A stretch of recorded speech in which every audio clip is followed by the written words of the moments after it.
Coco bạn này yeah.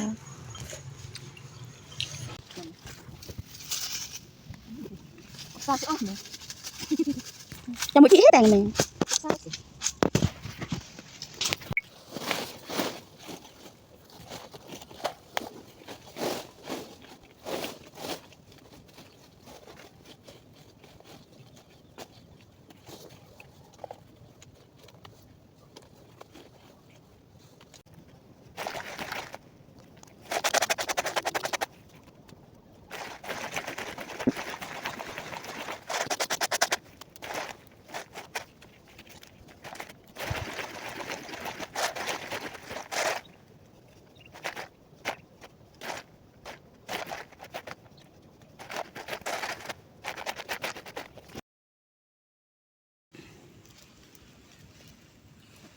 Sao phải cầm cái sai quay phải cầm cái ấy khi cô má nghiền một biển cầm Thành quả của ba chị em.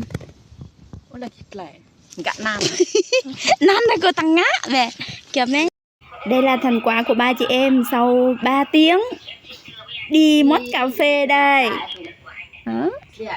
3 tiếng đi mót cà phê, giờ là đi ăn mì cay thôi.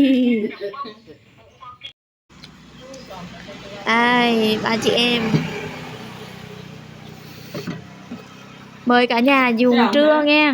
Trưa của ba chị em là 2 giờ chiều. Ủa 2 giờ hay là 3 giờ vậy? Như là 3 giờ. Ngon không Thiêm? ngon Là rồi này cái kệ dễ đó.